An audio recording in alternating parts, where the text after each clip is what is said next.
My name is Maggie O'Connor, and I'm 50 years old. Life hadn't always been easy, but I'd always tried my best, especially when it came to my daughter, Ella. People often told me I was too soft, too understanding.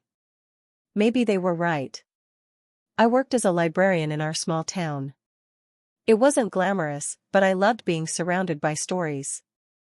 Ella, on the other hand, always saw it as boring.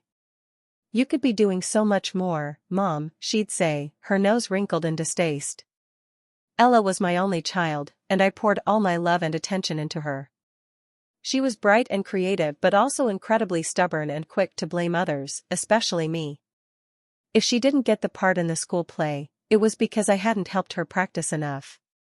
If she got a bad grade on a test, it was because I hadn't explained the material clearly. I tried to be patient, to understand. I told myself she was young, that she would grow out of it. But as she got older, the blaming only intensified, especially when she started dreaming of becoming a businesswoman. It was like, I was a terrible mother if her schemes failed, but she was the only reason for her inevitable successes.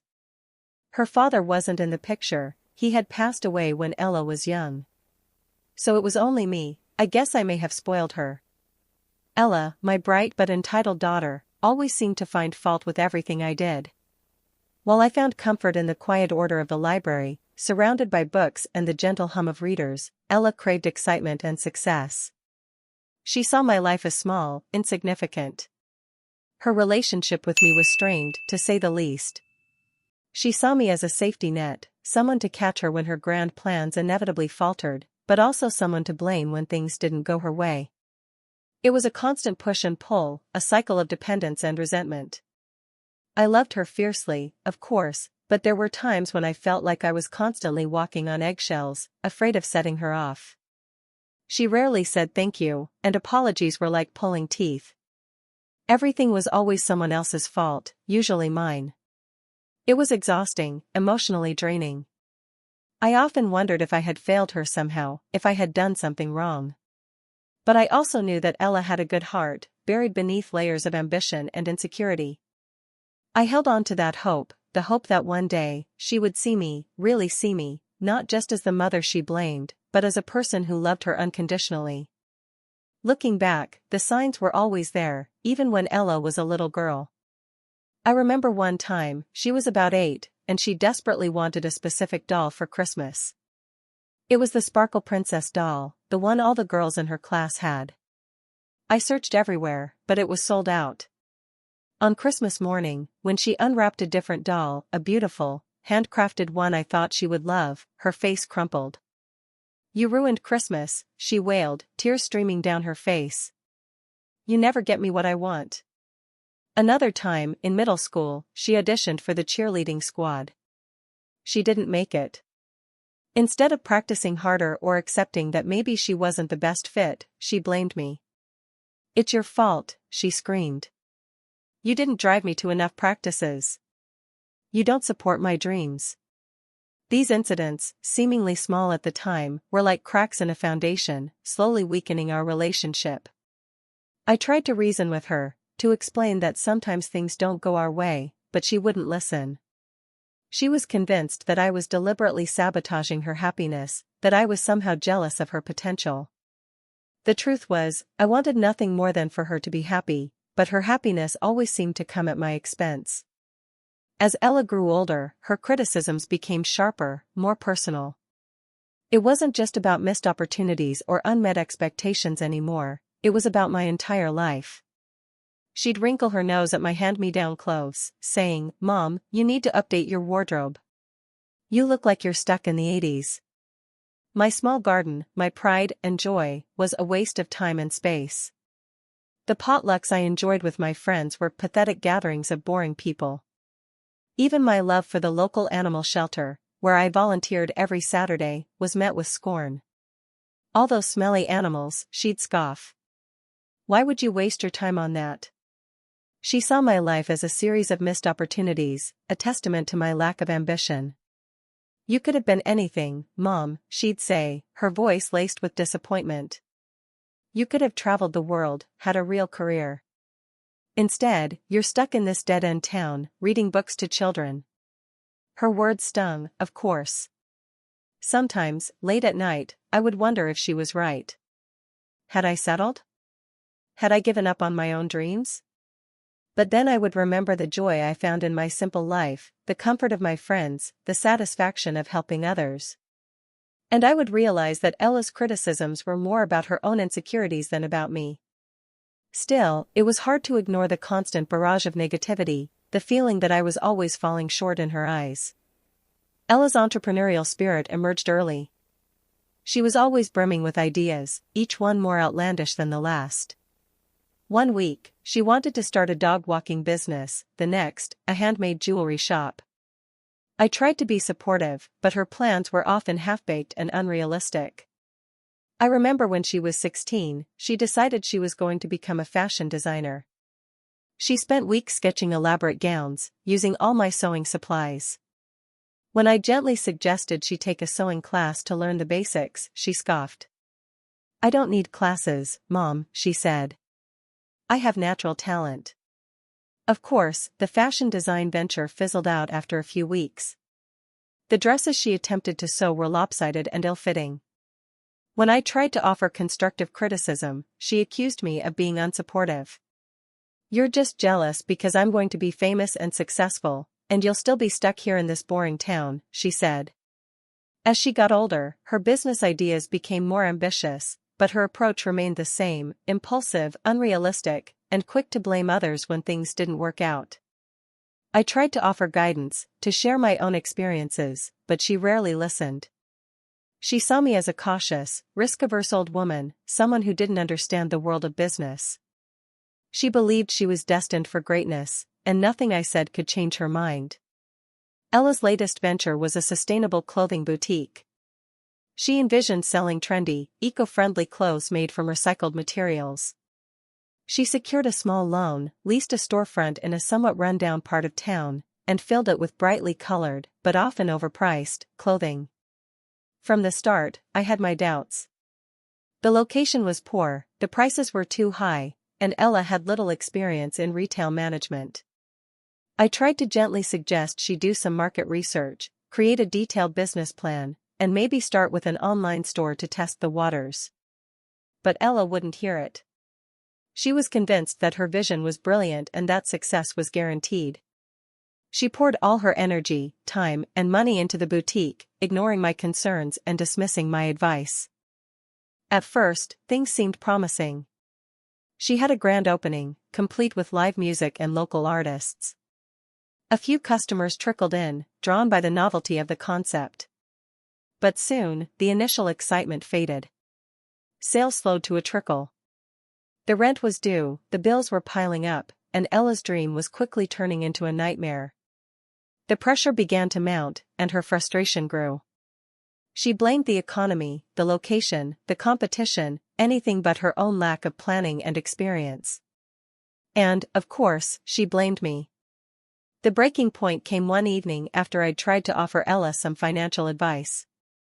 She was behind on rent for both the boutique and her apartment, and the loan payments were looming. I suggested she consider downsizing, maybe selling some of the inventory online, or even taking a part-time job to supplement her income. My suggestions were met with a furious outburst. "You don't understand anything," she screamed, her face red with anger.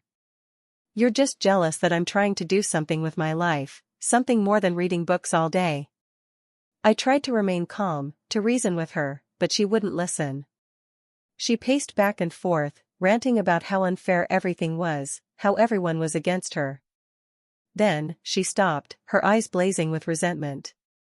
"It's all your fault," she shouted, her voice cracking with emotion.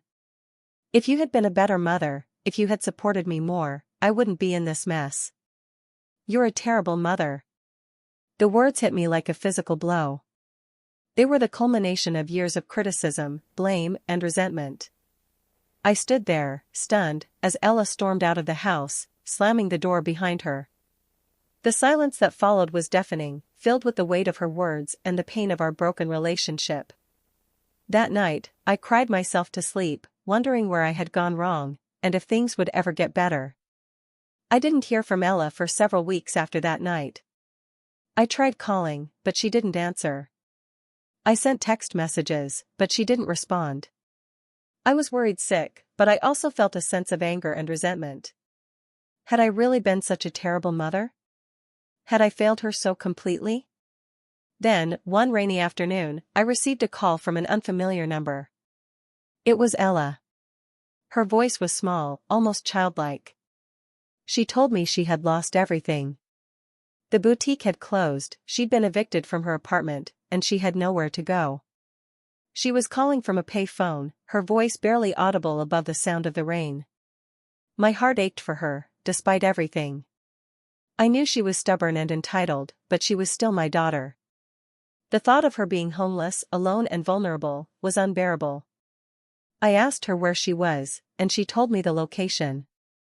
I drove there immediately, my mind racing. When I saw her standing under the flickering light of the pay phone, soaked to the bone and shivering, my heart broke. All the anger and resentment melted away, replaced by an overwhelming wave of love and compassion. She looked so lost, so defeated. In that moment, I knew I had to help her, no matter what.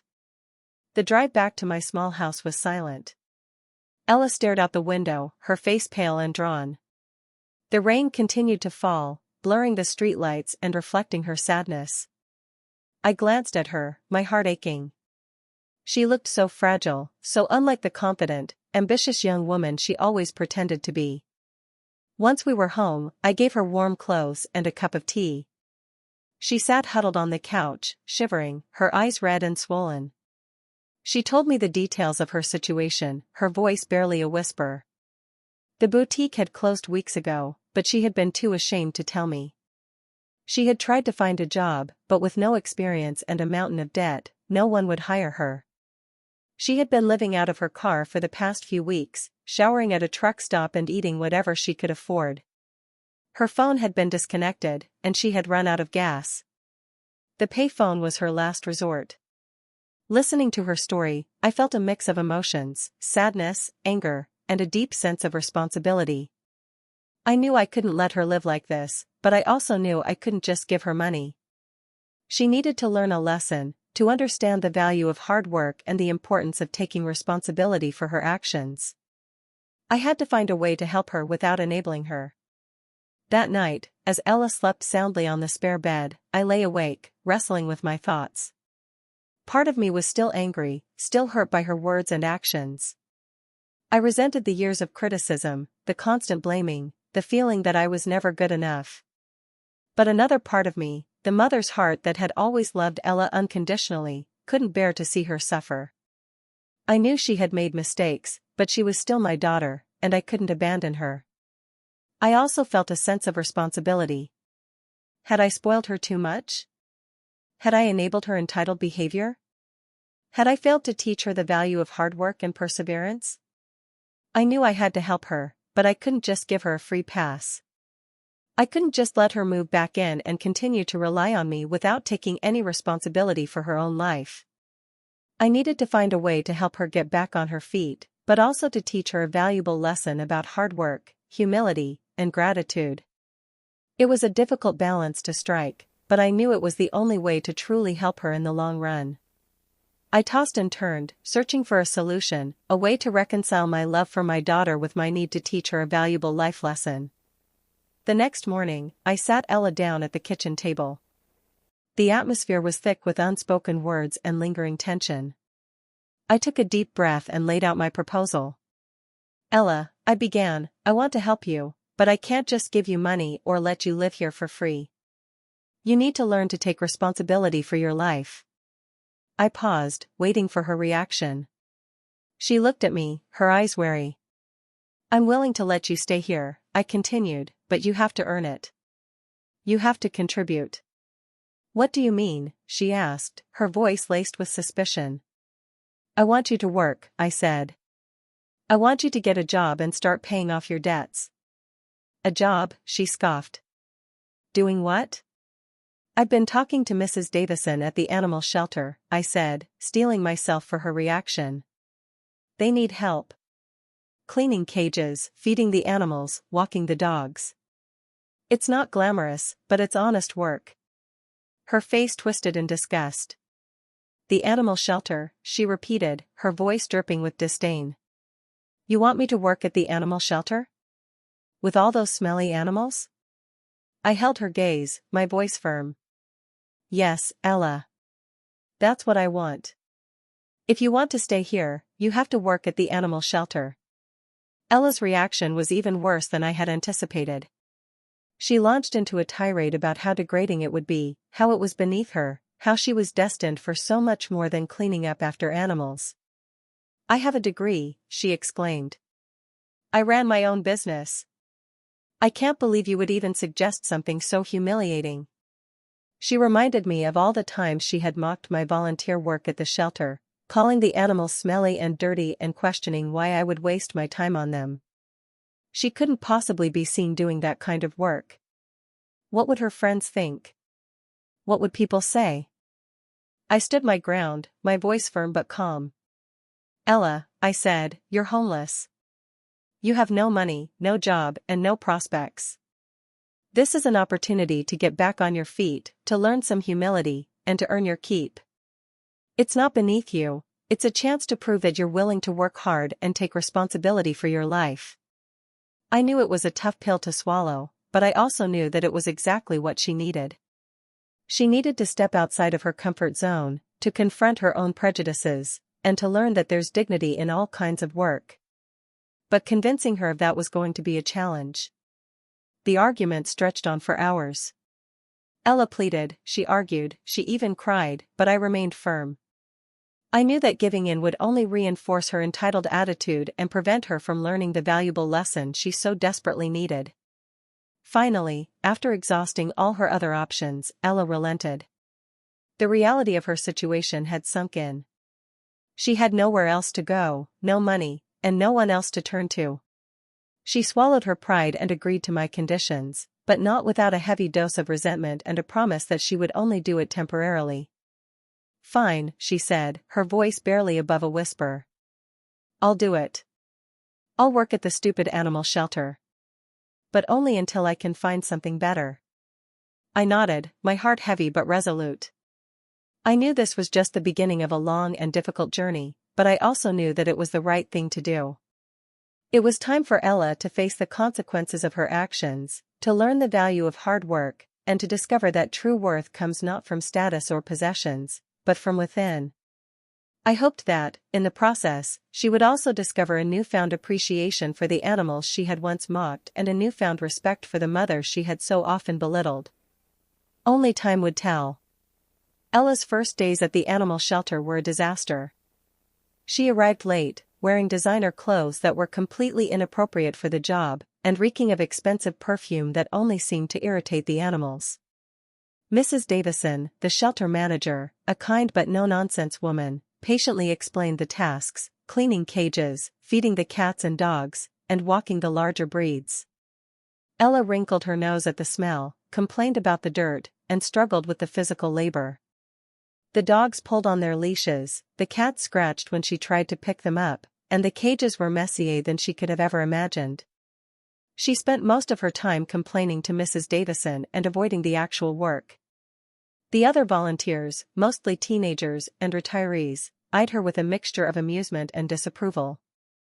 They could see that she was completely out of her element, and they weren't shy about letting her know it. But amidst all the challenges, there were also unexpected moments of connection.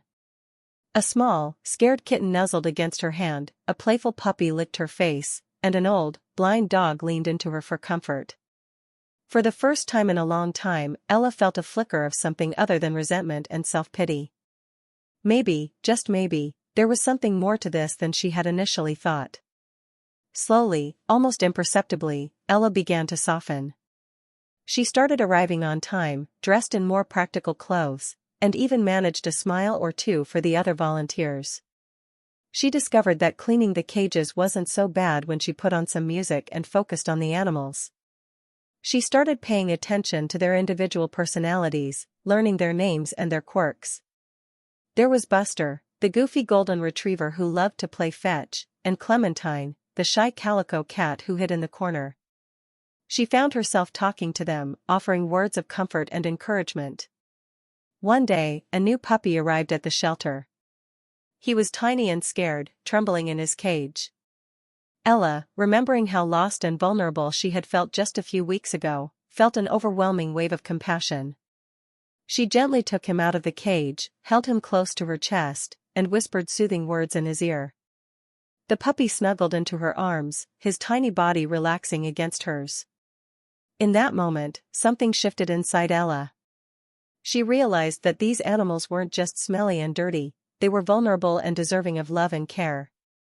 And she, Ella, could provide that. For the first time, the work at the shelter felt meaningful, fulfilling, even enjoyable. She started to like her job. As Ella spent more time at the shelter, I noticed a change in her demeanor.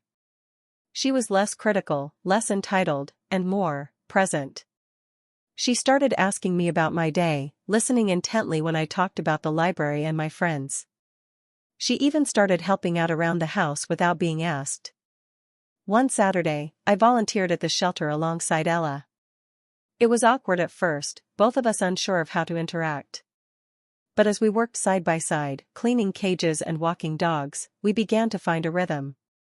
We shared stories about the animals, laughed at their antics, and offered each other support when things got tough.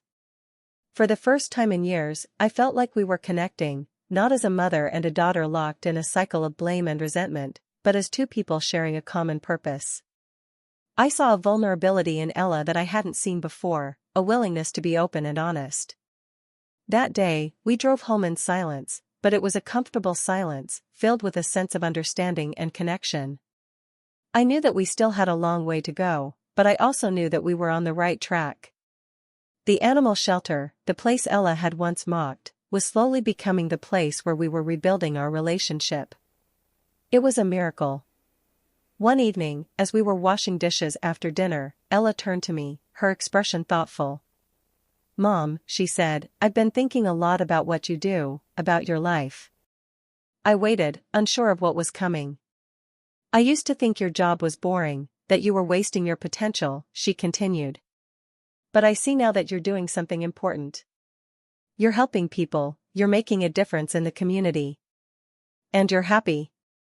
Her words surprised me. It was the first time she had ever acknowledged the value of my work, the first time she had seemed to truly see me. "And all those things you used to make fun of," she added, "your garden, your friends, the animal shelter. I see now that they bring you joy. You've created a life that's meaningful to you." She paused, her eyes filling with tears. "I'm sorry, Mom," she whispered. "I'm sorry for all the things I said, for all the times I blamed you. I was so focused on myself, on my own ambitions, that I never stopped to appreciate everything you've done for me." She looked down at her hands, shame evident in her posture. "I know I haven't always made it easy for you, but you've always been there for me, even when I didn't deserve it. You've sacrificed so much for me, and I never even thanked you." A few days later, a new arrival at the shelter captured Ella's attention. It was a scruffy, underweight terrier mix with a broken leg. He had been found abandoned on the side of the road, and he was terrified and in pain. Mrs. Davison explained that the dog, whom they had named Lucky, would need special care. His leg would require surgery, and he would need constant attention and medication to recover. The shelter was already stretched thin, and they weren't sure if they could provide him with the level of care he needed. Ella looked at Lucky, huddled in his cage, his big brown eyes filled with fear and uncertainty. She saw a reflection of her own vulnerability, her own feeling of being lost and abandoned. She knew what it was like to feel helpless and alone, and she couldn't bear the thought of Lucky suffering. "I'll take care of him," she said, her voice filled with determination.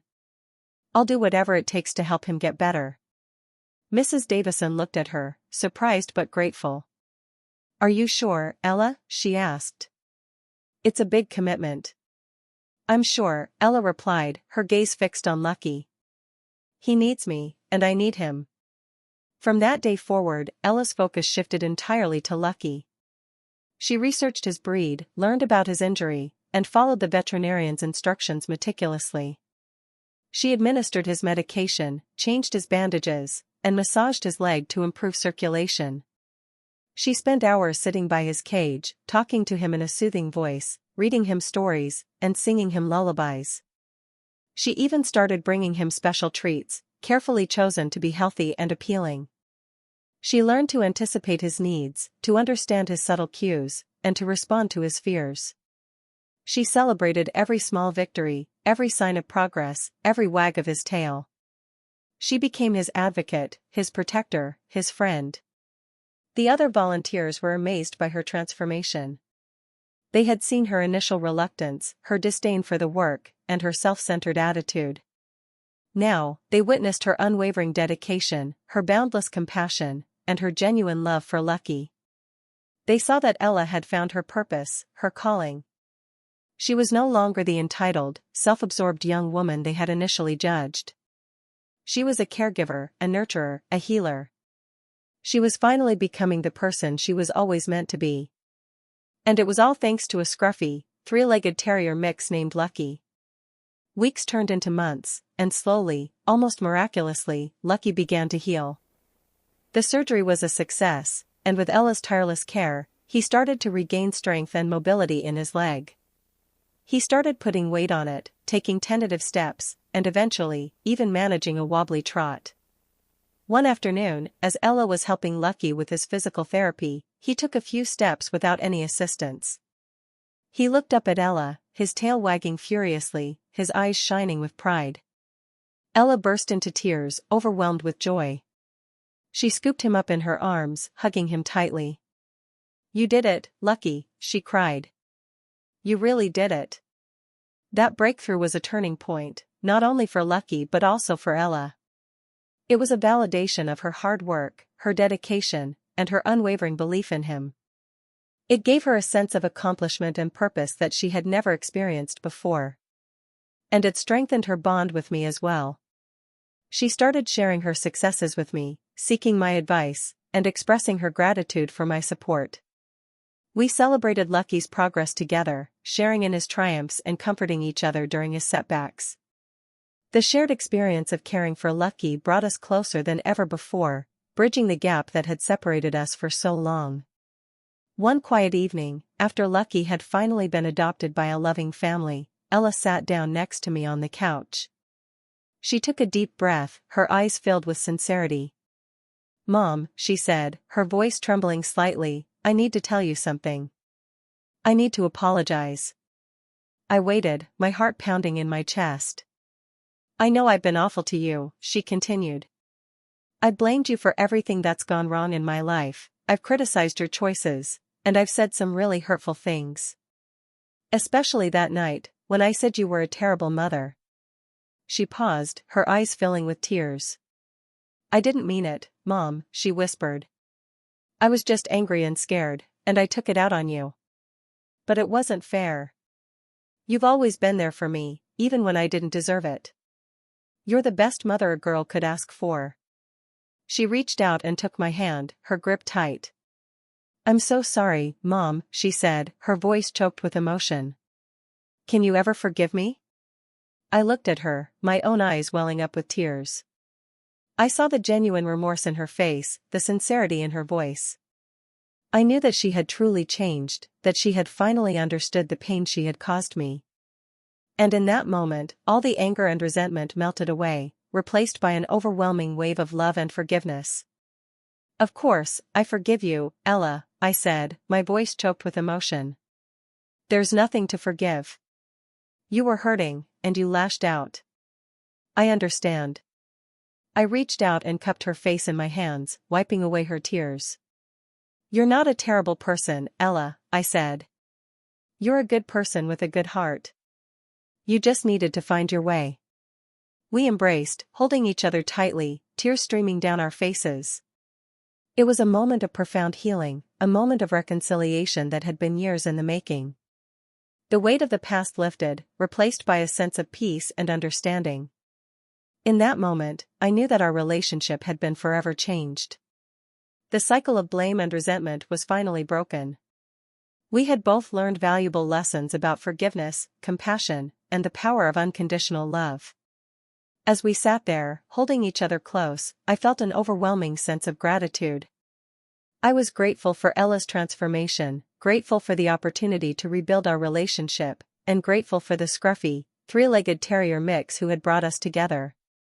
He had, in a way, saved us both. It was the beginning of a beautiful new chapter in our lives.